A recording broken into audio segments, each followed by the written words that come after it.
Bapa yang baik, hari ini juga Tuhan, kami sungguh bersuka cita kalau ada di dalam rumah Tuhan hari ini. Dan biarkan Tuhan, walaupun mata kami tidak dapat melihat, mata rohani kami tidak dapat melihat apa yang akan terjadi di depan, tapi kami yakin dan percaya bahwa Allah yang kami sembah bukan Allah yang mati. Allah yang kami sembah adalah Allah yang hidup.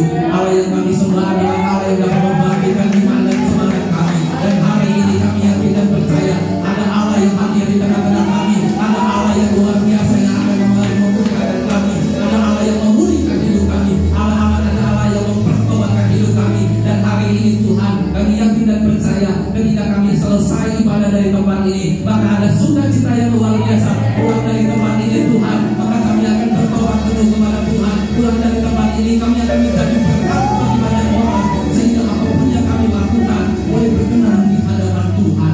Terima kasih Bapa yang baik. Begitu juga dengan hamba-Mu Tuhan, berikan urapan-Mu yang baru, urapan yang turun dari surga, urapan kuasa Roh Kudus-Mu.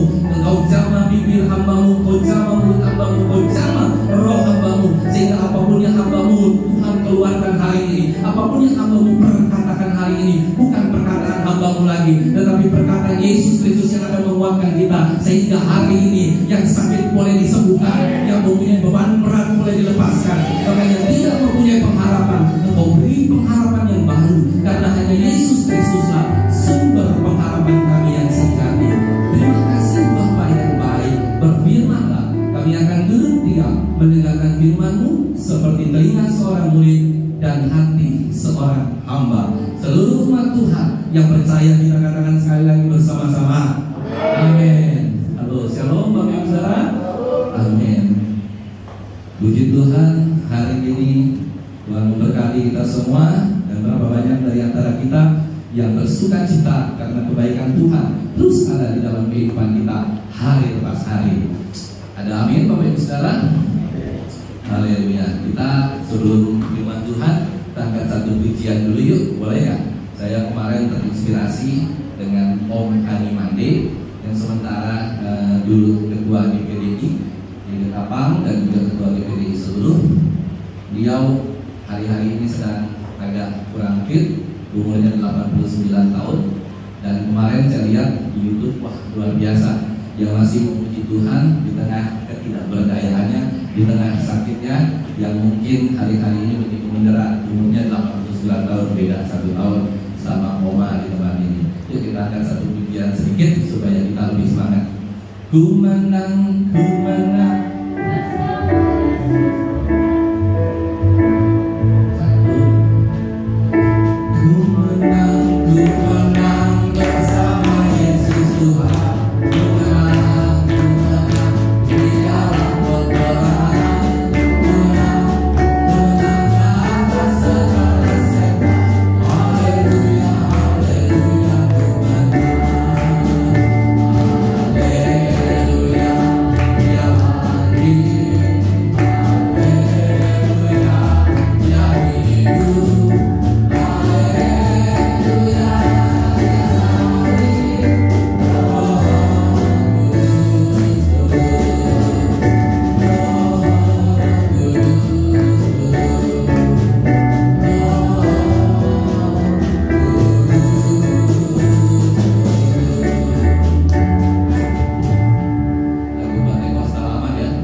Yuk Bapak Ibu Saudara, kita lanjut pada kitab Yunus yang sempat berputus satu kali kemarin. Kita akan masuk ke dalam Yunus pasal 3 ayat 1 sampai ke 10. Kita hari ini bicara tentang kasih Allah, kedaulatan Allah dan tanggung jawab manusia.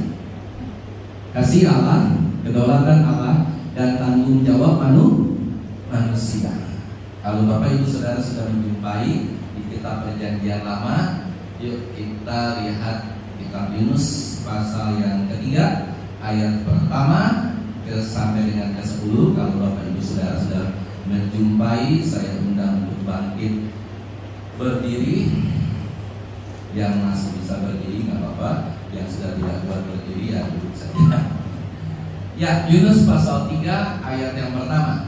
Datanglah firman Tuhan kepada Yunus untuk kedua kalinya. Demikian. Ayat yang kedua, mohon dibaca, Bapak Ibu saudara terkasih. Kota yang besar itu, dan sampailah kepadanya semua yang difirmankan kepadamu. Bersiaplah Yunus lalu pergi ke Niniwe sesuai dengan firman Allah. Niniwe adalah sebuah kota yang mengagumkan besarnya, 3 hari perjalanan luasnya. Ayat yang keempat. Mulailah Yunus masuk ke dalam kota itu sehari lalu berseru, 40 hari lagi maka Niniwe akan dihukum. Ayat kelima, orang Niniwe percaya kepada Allah lalu mereka mengumumkan puasa dan mereka baik orang dewasa maupun anak-anak mengenakan kain kabung. Setelah sampai kabar itu kepada raja kota Niniwe, turunlah ia dari singgasananya, ditanggalkannya rumahnya, disuruh bukanya kain kabung, lalu duduklah ia di kabung. Lalu atas perintah raja dan para pembesarnya, orang memaklumkan dan mengatakan Niniwe demikian. Manusia dan ternak, lembu, sapi dan kambing domba tidak boleh makan apa-apa, tidak boleh makan rumput dan tidak boleh minum air. Ayat yang ke-8. Alurlah semua manusia dan ternak berseluruh kain kabung dan berseluruh dengan keras kepada Allah, serta haruslah masing-masing berbalik dari tingkah lakunya yang jahat dan dari kesalahan yang dilakukannya.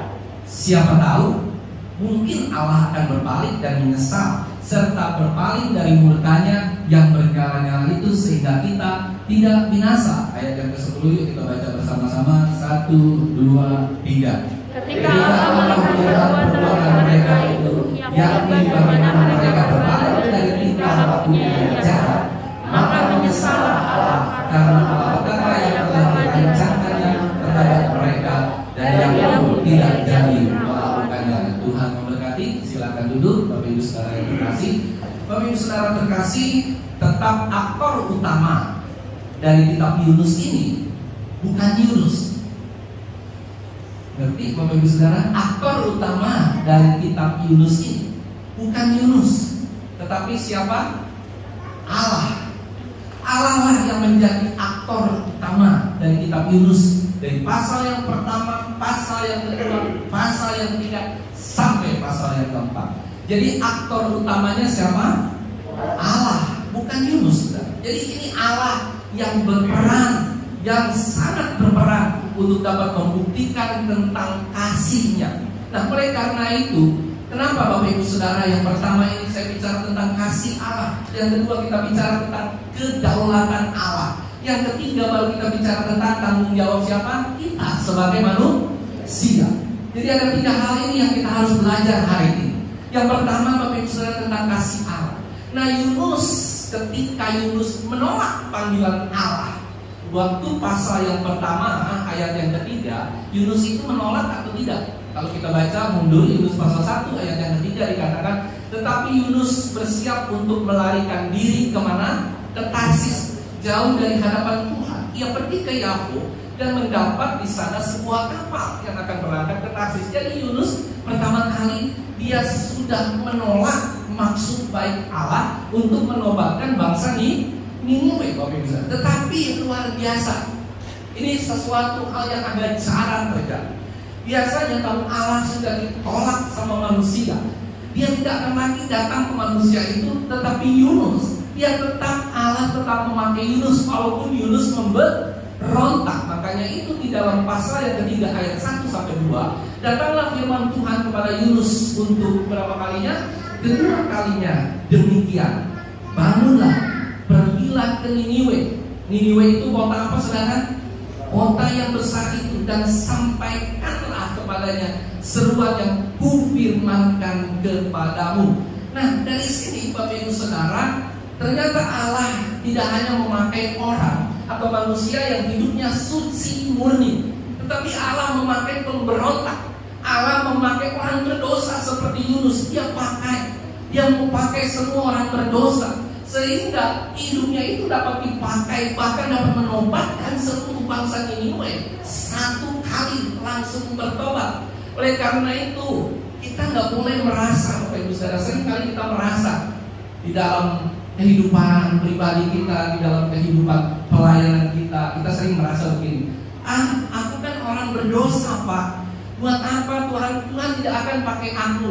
No, Tuhan bisa pakai siapapun untuk dapat menobatkan banyak orang. Yang percaya katakan amin. Itulah kedaulatan Allah, itulah kasih Allah yang luar biasa. Sehingga seringkali kalau dosa pasti kita ada dalam kehidupan kita seringkali tidak berminat terhadap melayani Tuhan.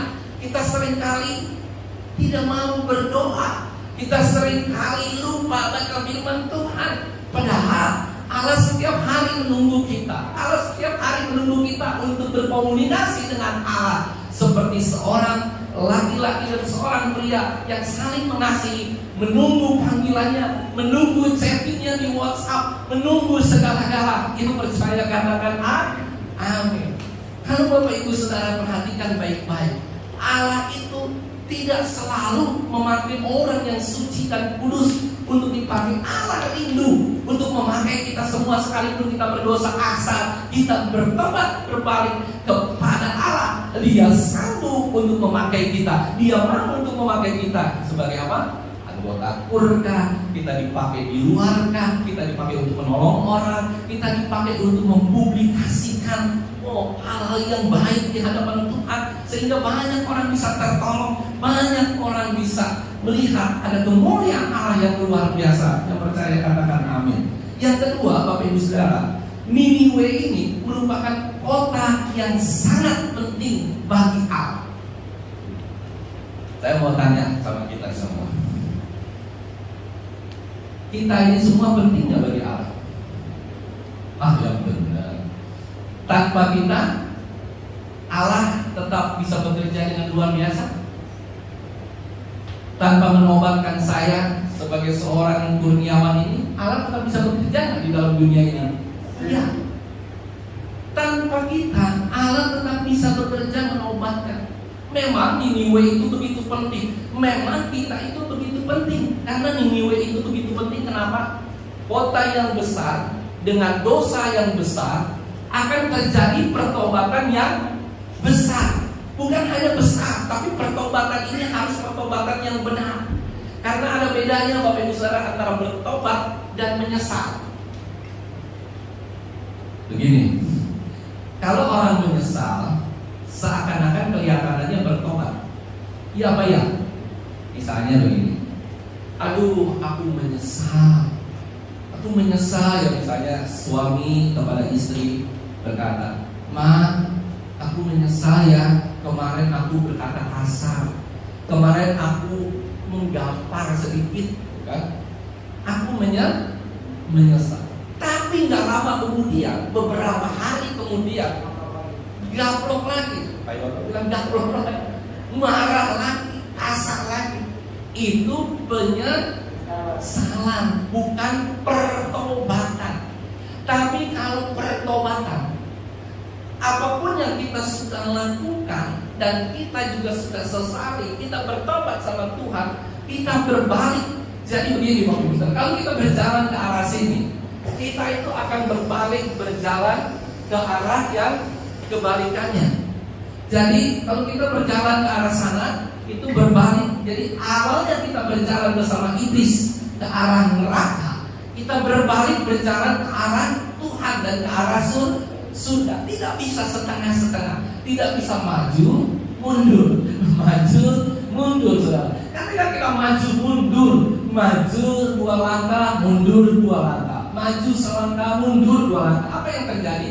Kita tidak akan pernah beroleh kerajaan surga. Kita tidak akan pernah beroleh kehidupan yang kekal. Oleh karena itu yang namanya pertobatan total, harus ada perubahan yang hakiki dari kehidupan kita. Tidak bisa lagi dulunya kita merokok, sekarang tidak lagi merokok.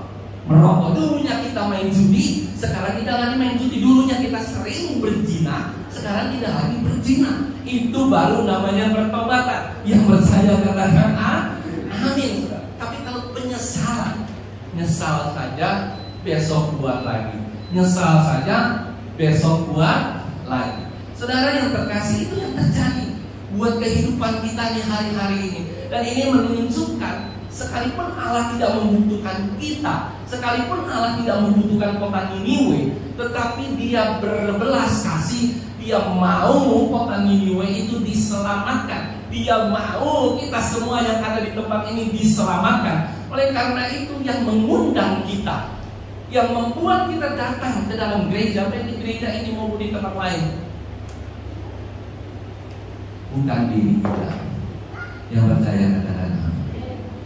Kalau Bapak Ibu Saudara bisa datang ke gereja, kalau Bapak Ibu Saudara bisa tergerak hatinya untuk ikut doa, entah doa malam kah, doa pagi kah, saudara tergerak untuk baca firman Tuhan sendiri di rumah, saudara tergerak untuk berdoa sama Tuhan, itu bukan karya kita, itu bukan kemauan kita sebagai manusia, no. Tetapi Allah yang menggerakkan kita untuk kita bisa bertobat, untuk kita bisa mencari Dia. Bukan kita yang mencari Allah, tetapi Allah yang terlebih dahulu mencari kita. Baru kita sebagai manusia, baru kita bisa mencari Allah. Yang percaya katakan amin. Sekarang begini, saya mau kita kasih ilustrasi kecil ya. Bapak Ibu Saudara pernah nyasar nggak kalau naik mobil atau naik motor? Pernah? Itu satu ya. Waktu ingat nggak waktu satu kisah, siapa namanya anak gubernur Jawa Barat? Siapa namanya? Emil ya? Emil ya? Kang Emil atau Kang Eril? Ibu Luhung tahu ya, favorit Kang Eril. Waktu dia nyangsang atau waktu dia tersesat di apa namanya, di sungai, dia bisa nyari nggak dirinya sendiri? Dia harus dicari sama polisi. Kalau kita, saudara pernah ya Pak, sekali waktu di hutan, dia hutan kecil lah gitu, nyangsang kesasar nggak ketemu sama teman-teman, pernah nggak? Pasti ada yang pernah, tapi mungkin juga ada yang nggak pernah. Nah, yang mencari itu bukan kita. Kita sudah kehilangan arah. Kita sudah nggak tahu lagi mana utara, mana barat, mana timur, mana selatan. Sudah tidak tahu lagi. Oleh karena itu kita butuh bantuan. Kita butuh bantuan, entah itu polisi yang mencari kita, entah itu kompas yang kita punya, entah itu arah matahari, arah bintang, arah bulan. Kita lihat, ada kita perlu bantuan. Itulah manusia, saudara. Jadi saya mau katakan, manusia tidak bisa mencari Allah. Itu adalah konsep agama-agama lain di luar agama Kristen. Tetapi kita ini semua adalah dicari oleh Allah. Jadi kalau kita ada di tempat ini, kalau Bapak Ibu Saudara satu keluarga bisa beribadah bersama-sama, itu tandanya Tuhan begitu mengasihi kita semua. Yang percaya katakan amin.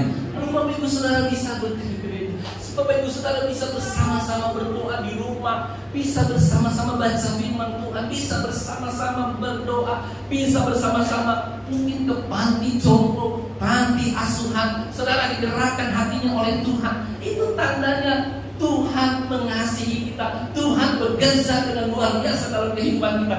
Tanpa Tuhan bekerja, kita gak akan pernah bisa mencari Allah. Ada haleluya. Waktu kita hilang, waktu kita tersesat, Bapak Ibu Saudara masih ingat cerita Alkitab?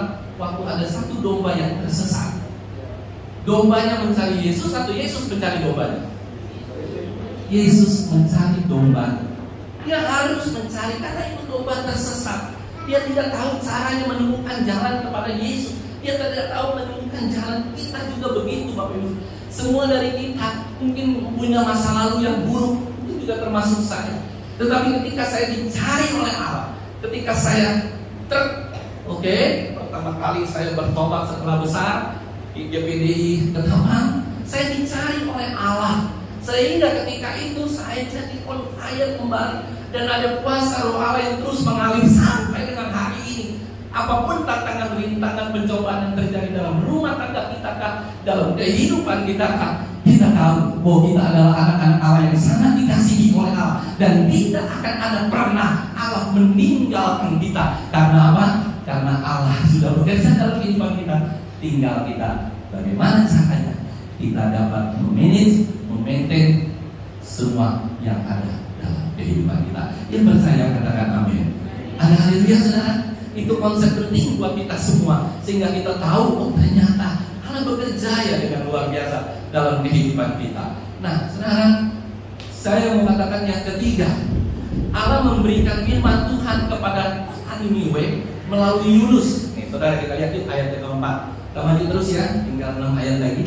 Mulailah Yunus masuk ke dalam kota itu, sehari perjalanan jauhnya. Lalu apa saudara? Berseru. Ini ada yang aneh, ada yang tidak sinkron di ayat ini sebenarnya kalau kita perhatikan baik-baik. Berlailah Yunus masuk ke dalam kota itu, sehari perjalanan jauhnya, lalu berseru 40 hari lagi, maka Niniwe akan ditunggang kembali. Aneh ya. Tiba-tiba Yunus bilang kepada seluruh kota, ini kota akan ditunggang balikan. Jakarta akan ditenggelamkan. Ditunggang balikan berarti orang-orang. Kalau ada orang yang teriak-teriak seperti itu sekarang di Jakarta, saudara, kira-kira apa yang ada di bayangan saudara? Apa yang ada di bayangan kita? Ini orang gila kali ya, satu. Terus yang kedua, apa maksudnya? Tunggang balik kan? Kalau di sini mungkin ada orang yang jurnalis atau pintar berkata-kata, aneh nggak Pak Bu? Kalau ada satu statement, Jakarta akan ditunggang balikan, orang akan berpikir, karena apa Jakarta mau ditunggang balikan? Karena apa? Ya kan? Kecuali di sini ditambahkan, karena dosa Niniwe begitu luar biasa. Tidak ada saudara, di pasal yang ketiga tidak diulangi lagi. Tetapi memang semua tahu bangsa Niniwe itu adalah bangsa yang sangat kejam. Dosanya sampai ke kuping Allah, begitu kejam, begitu sadis. Saya sudah cerita bagaimana kekejaman kota Niniwe, bagaimana kekejaman bangsa Asyur, sehingga Allah turun tangan untuk menyelamatkan bukan hanya satu orang, tapi semua orang diselamatkan. Kenapa ini bisa terjadi Bapak Ibu Saudara? Karena memang ada rencana Allah yang besar, dan rencana Allah itu tidak pernah berubah. Nanti kita mau bicara soal satu hal supaya kita lebih mengerti nanti di ayat-ayat 9 dan 10. Soal predestination, dan juga soal bagaimana dan kenapa di dalam perjalanan hidup manusia ya seakan-akan kalau kadang-kadang kita berpikir begini. Saya nih sebagai manusia lahir terus tiba-tiba besar ya sampai umur SMP. Terus saya bertobat di kelas 3 SMP atau kelas 1 SMA. Kalau Bapak Ibu Saudara lihat, seakan-akan Allah berubah karena pertobatan saya. Benar nggak? Allah berubah. Nanti akan saya jelaskan. Padahal tidak. Allah tidak pernah berubah. Allahnya tetap sama. Saya berubah sesuai dengan skenario-nya Allah, bukan skenario-nya manusia. Nanti kita akan bicara satu hal di ayat 9 dan 10 supaya kita mengerti ini. Jangan sampai kita salah. Sampai nanti ayat 10 kan ada dibilang Allah menyesal. Seakan-akan ada perubahan, padahal tidak pernah berubah. Ketika Allah menjadikan langit dan bumi ini dari awal, Dia sudah tahu kalau kita semua ini ada yang jadi pendeta kah, ada yang jadi ada yang jadi pengusaha, ada yang jadi pekerja. Itu Allah sudah tahu dari awal Dia jadikan dunia ini predestination. Jadi tidak pernah ada tiba-tiba di dalam satu perjalanan ada ayat berubah. Oh Allah, ketika kita bertobat maka Allah memberkati kita. No, satu skenario sudah dibikin oleh Allah sehingga memang saatnya itu kita bertobat, dan ketika kita bertobat memang ada berkat-berkat yang luar biasa turun atas kita semua. Itu memang sudah dalam satu skenario. Oke, kita teruskan ya. Kita lanjutkan. Ayat yang kelima. Orang Niniwe percaya kepada Allah, ya aneh ini juga aneh lagi. Lalu mereka mengumumkan puasa, dan mereka baik orang dewasa maupun anak-anak mengenakan kain tabu. Aneh bin ajaib. Kenapa orang Niniwe bisa percaya? Coba kita pikirkan dulu. Kenapa orang Niniwe bisa percaya terhadap satu orang yang nggak tahu juntrungannya orang itu siapa, yang tiba-tiba datang dari mana? Dari kota lain masuk ke kota Niniwe, dan Israel masuk ke kota Niniwe. Mereka nggak tahu si Yunus itu siapa. Mungkin mereka tahu, oh ini orang Tuhan, hamba Tuhan. Tapi mereka nggak tahu track recordnya, sehingga mereka bisa bertobat, saudara. Kalau saudara Bapak Ibu saudara perhatikan pada pasal yang pertama, pasal yang kedua, bahkan pasal yang kedua, Yunus ditelan di dalam perut ikan. Makanya kadang-kadang saya suka agak bingung kalau ada anak-anak sekolah minggu yang nyanyi begini, padahal Yunus dalam keadaan susah. Yunus di perut ikan, pak pak pak. Yunus di perut ikan, pak pak pak. Ada nggak lagu itu? Anak sekolah minggu. Lagunya penuh dengan sukacita, padahal Yunus lagi buka cita. Nah ya, itu ada hanya sedikit ini. Nah Bapak Ibu Saudara, kita melihat nih, ternyata ketika Yunus itu dimuntahkan dari mulut ikan, itu dia dimuntahkan, saya sudah katakan ini berkali-kali, langsung masuk ke kota Niniwe, tapi tidak jatuh di batu-batuan, langsung meninggal. Dia jatuh di pinggir pantai kota Niniwe. Sementara dia jatuh, itu ikan yang begitu besar, nggak mungkin waktu dia muntahin secara logika. Ketika ikan itu memuntahkan Yunus, tidak mungkin dia ada di dalam laut, tidak mungkin, nggak bisa muntah. Berarti ikannya itu harus keluar, ya kan? Bapak Ibu Saudara pernah lihat di YouTube ikan paus atau ikan apa itu kalau lagi ini dia keluar bercanda, lumba-lumba, ikan paus juga sama tuh bisa keluar. Wah, bisa melihat semuanya badannya, mulutnya dia buka, dia makan, ada burung dia makan. Waktu dia buka begitu saudara, kayak orang keselak, pluk. Sehingga Yunus terlempar siur masuk ke pinggir pantai, saudara. Maksudnya masih kena air, kalau nggak mati dia. Nah, dia hidup.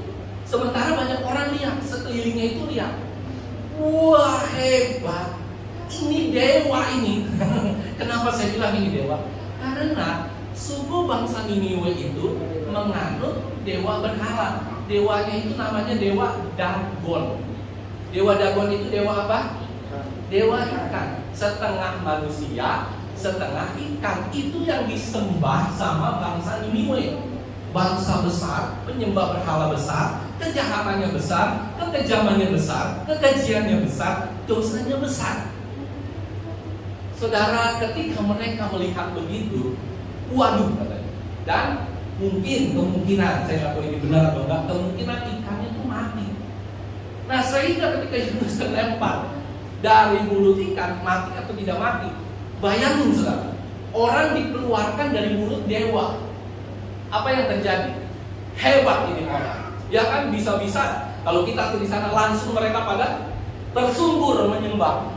Ini baru dewa yang luar biasa. Haleluya. Ini dewa ini.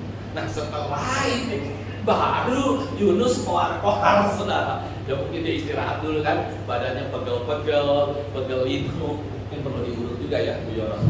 Diurut. Yunus sampai dari perut ikan kan 3 hari, baik dia bisa mati atau tidak mati itu urusannya Tuhan. Tetapi dia timbul dan dia hidup. Waktu dia jalan ke kota Niniwe, terus dia bilang kota ini akan ditunggang balikan. Langsung orang-orang Niniwe sadar, waduh, kita berdosa, dosa kita sudah banyak. Dan yang jadi masalah, ternyata Yunus ini punya Tuhan yang lebih luar biasa dari dewa Dagon. Yang percaya katakan amin. Oleh karena itu seluruh bangsa Niniwe hari itu bertobat. Ketika dia bilang ditunggang balikan, yuk kita baca yuk ayat selanjutnya. Setelah sampai kabar itu kepada siapa saudara? Raja Niniwe, raja kota Niniwe, turunlah ia. Wah, rajanya sampai turun tuh saudara. Kayak kita lihat raja Inggris ya, bisa sampai turun. Turunlah ia dari singgasananya, ditinggalkannya jubahnya, diselubungkannya kain kabung, lalu duduklah ia di abu. Ini nggak main-main. Ini kerendahan hati yang luar biasa dari seorang raja yang mohon ampun karena dia yakin dan percaya kalau ikan saja Tuhan mampu gerakkan. Kalau ikan yang begitu besar saja bisa menyimpan Yunus tidak mati selama 3 hari, dan ketika dia masuk lagi ke pantai dia hidup. Berarti Allah yang sama mampu untuk menghajar mereka, Allah yang sama mampu untuk menunggangbalikan begitu dosa-dosa daripada bangsa kota Niniwe. Oleh karena itu tidak heran Bapak Ibu Saudara, sangat tidak heran kalau kita baca ayat selanjutnya, ayat keberapa tuh? Ayat ke-7 ya. Lalu atas perintah raja dan para pembesarnya, orang memaklumkan dan mengatakan di Niniwe demikian: manusia dan ternak, lembu sapi dan kambing domba tidak boleh makan apa? Tidak boleh makan rumput dan tidak boleh minum air. Ini adalah tanda perkabungan yang luar biasa. Kalau biasanya kalau kita bertobat mungkin hanya kita yang berpuasa. Ya nggak, berpuasa itu tanda berkabung, tanda kita minta ampun dosa. Nah ini lebih luar biasa dari perkabungan.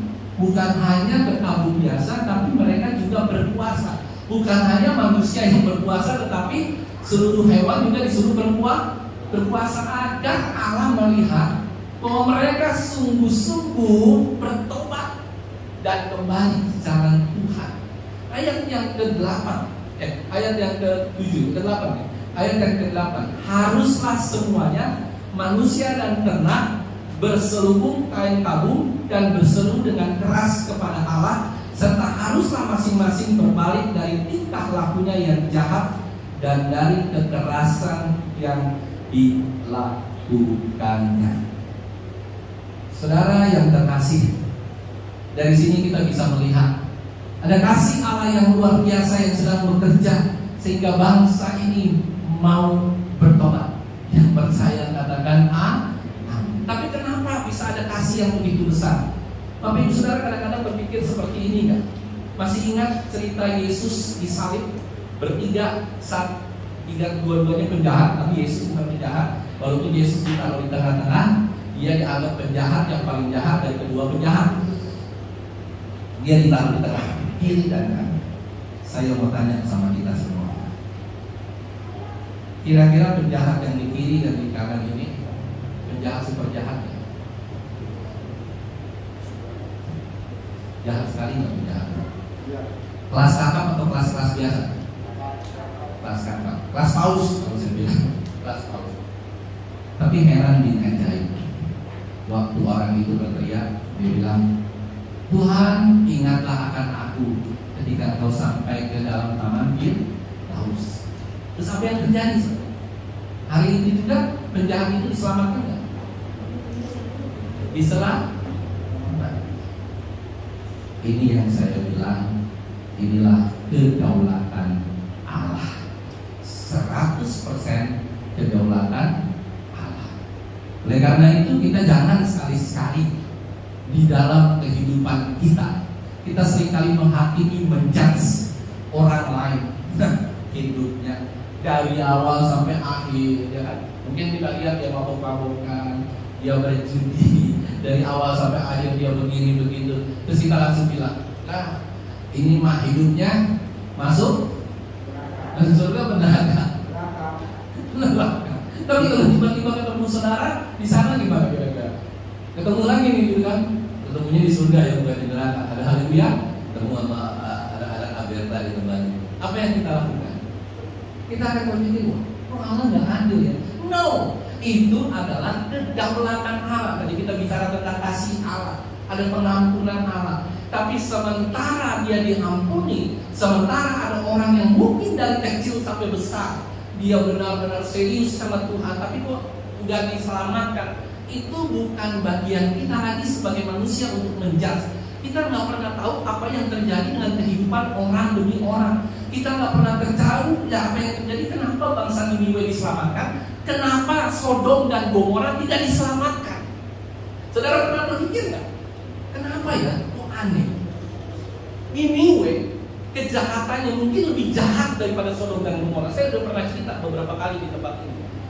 Bayangin saudara, bayi baru lahir, baru saja lahir, orang ada yang berjudi berdua, ya bayi baru lahir nih, ya kalau ternyata dia yang menang, Bayi itu yang baru aja lahir dihajar ke dalam tembok, pak, sampai pecah kepalanya semua. Jahat sekali. Sedangkan Sodom dan Gomora tingkat kejahatannya mungkin lebih rendah, saya nggak bisa bijak, tapi mungkin. Karena kenapa? Sodom dan Gomora itu semuanya homo, homo di sana semua.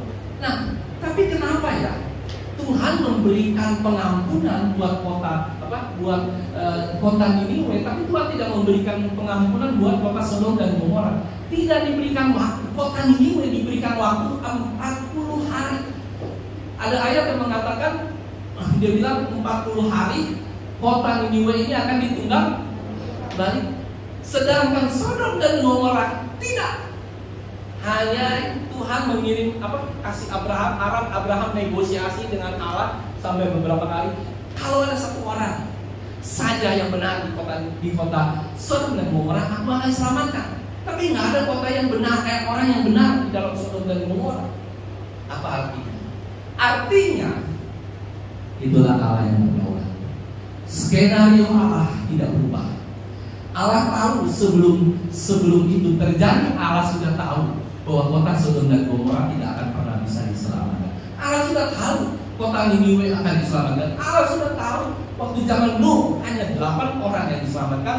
Nuh, istrinya, ketiga anaknya, dan ketiga mantunya. Ada 8 orang yang diselamatkan beserta dengan kambing, kuda, gajah, dan yang lainnya. Sedangkan kota Niniwe semua orang diselamatkan.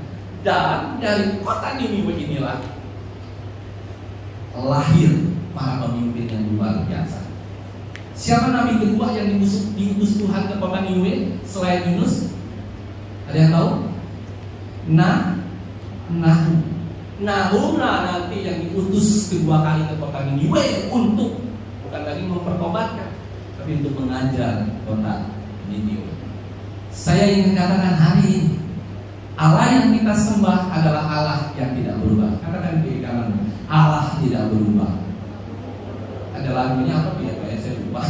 Lagu Tuhan Yesus tidak berubah, tidak berubah, tidak berubah. Tuhan Yesus tidak berubah, tak berubah selama-lamanya. Terus artinya apa? Haleluya, haleluya, puji Tuhan, haleluya, haleluya, haleluya. Kita seringkali berpikir, yang benar Tuhan tidak berubah, Allah tidak berubah. Iya. Jadi begini ya, paling gampang saya ambil ilustrasi begini. Saya Kurniawan jadi sutradara, Pak. Ya. Saya ambil peran utamanya mungkin Ibu Ani. Ibu Ani di dalam peran, saya udah tulis skenario-nya. Ya, sementara Ibu Ani habis goreng ikan Manado. Ya, bukan RW ya, ikan Manado. Kalau RW orang Batak, kalau ikan orang Manado. Tapi orang Batak juga makan ikan. Nah, waktu saya bikin skenario, sementara Ibu Ani sedang mau makan, tiba-tiba ada orang pencet bel. Ibu Ani keluar, dia tidak jadi makan. Berubah itu sebenarnya? Berubah. Itu sudah skenario saya sebagai sutradara. Tapi orang yang nonton seakan-akan melihat, oh ada yang berubah ya. Oh Ibu Ani nggak jadi makan ya.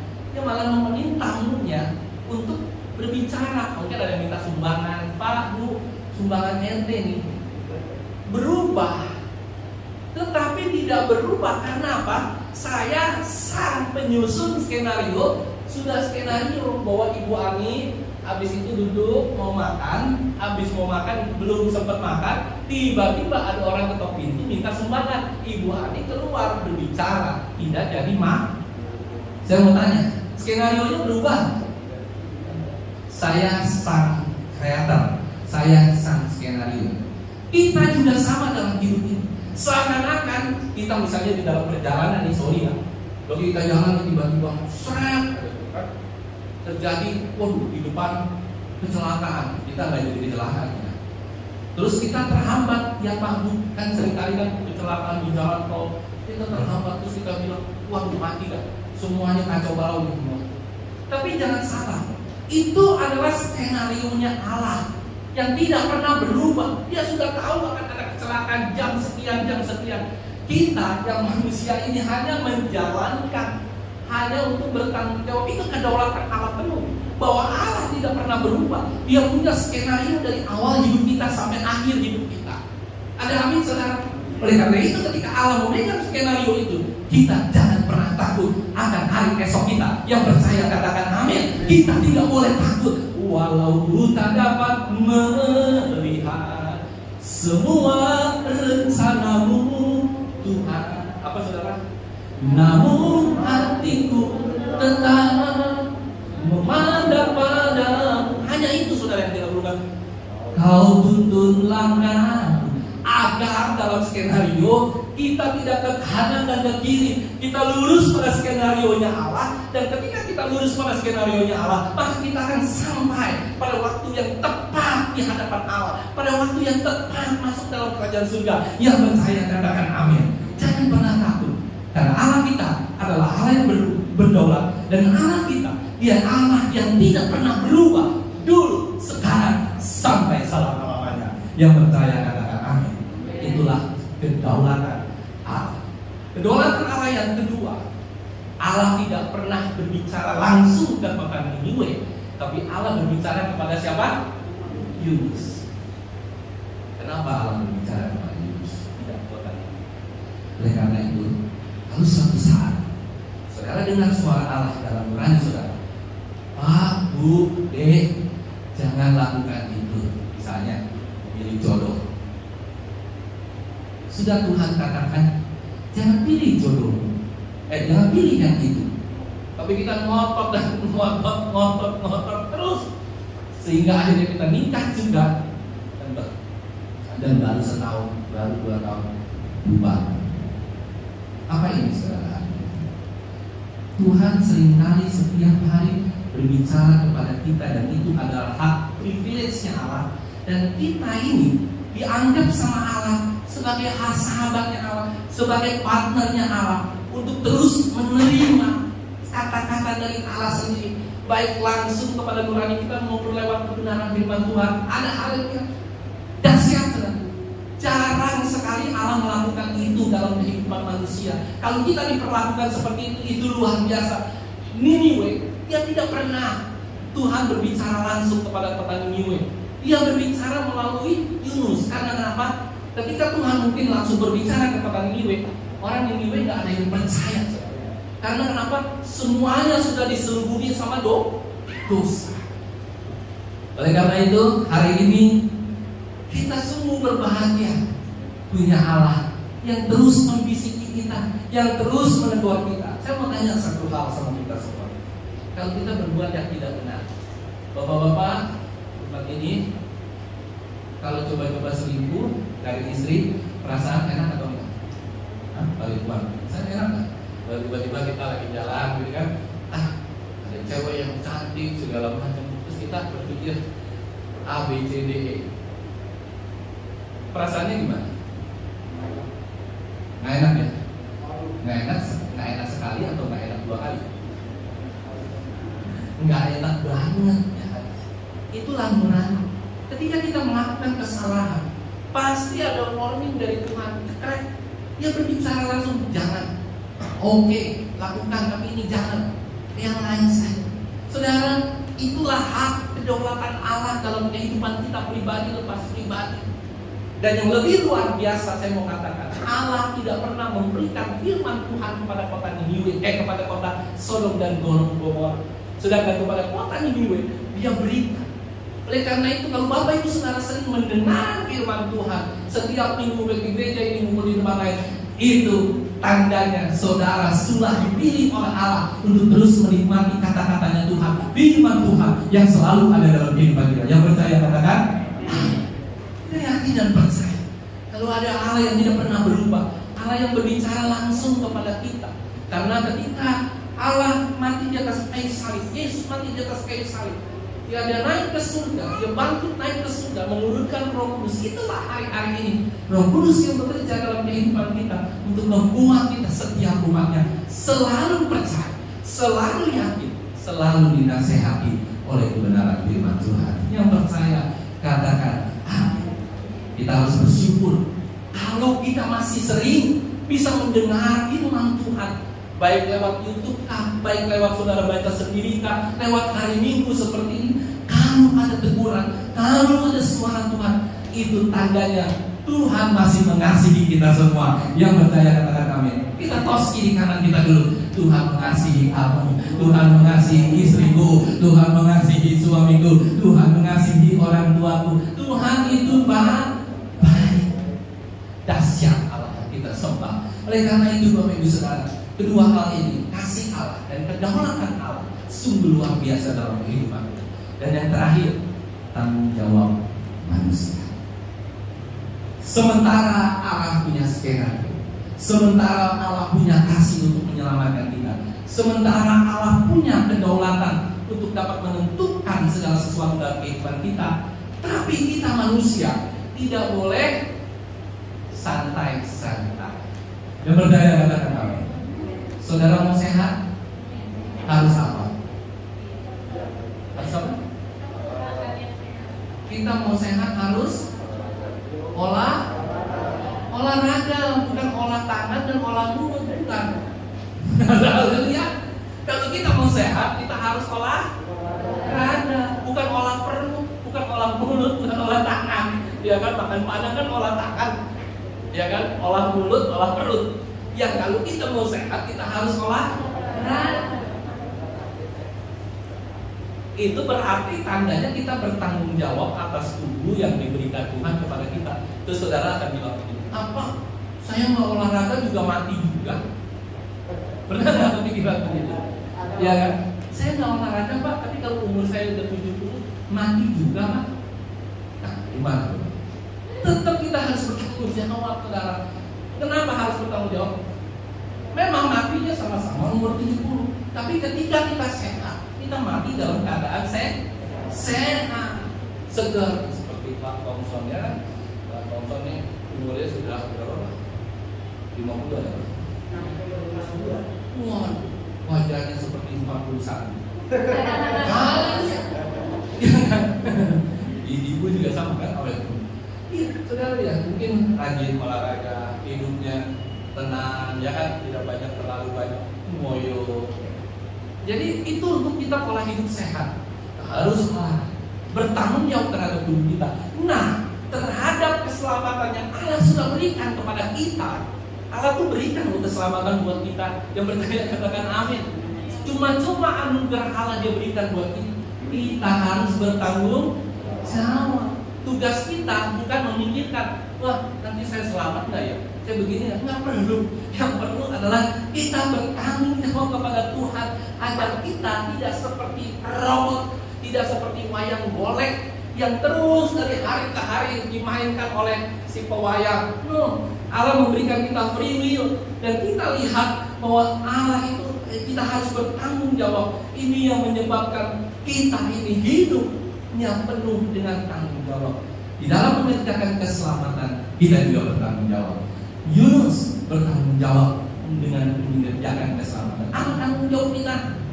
Ketika kita sudah diselamatkan, kita harus bisa memberitakan Injil untuk keselamatan yang diberikan. Yang percaya katakan, itu tanggung jawab kita.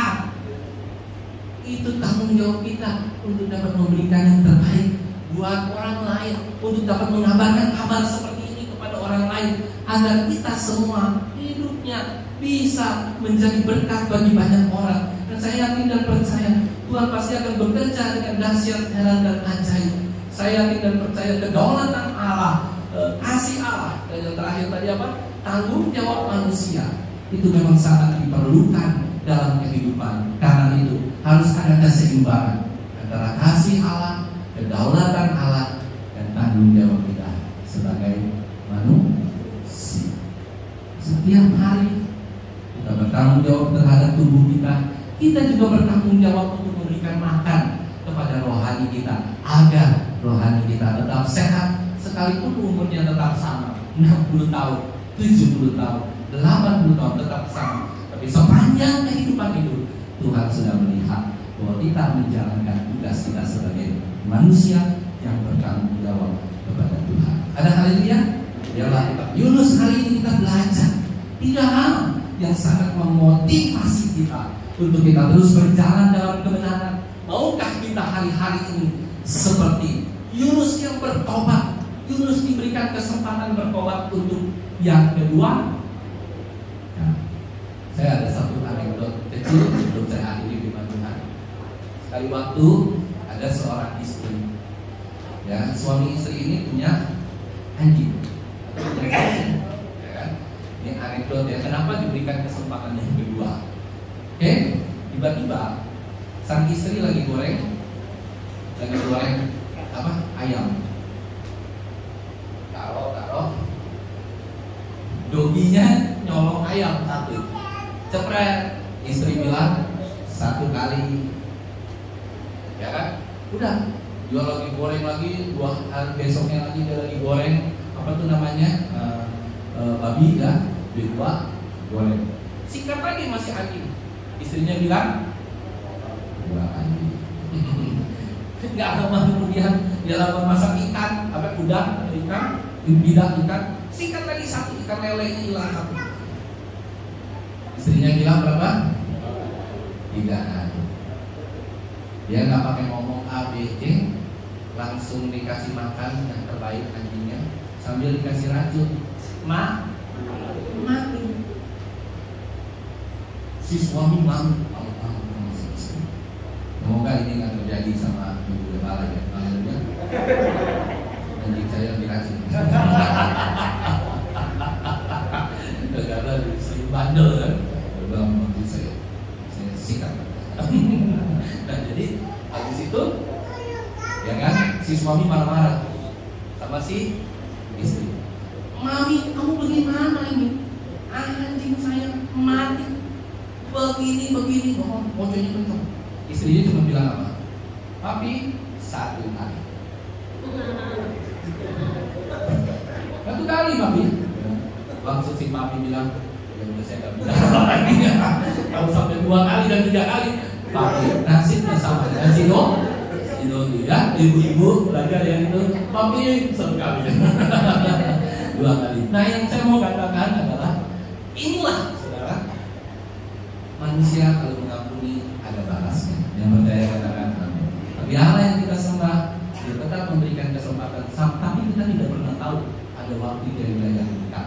Jangan pikir Allah terus sekali, oke, 2 kali, oke, 1000 kali, oke, 2000 kali.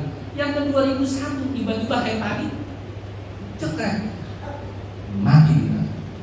Bukan hanya mati secara jasmani, tapi secara rohani. Dan ketika Allah sudah meninggalkan kita, dia tidak akan pernah balik lagi melayani kita seumur hidup kita. Tidak akan pernah berpisah. Sekali dia bilang tidak, tidak.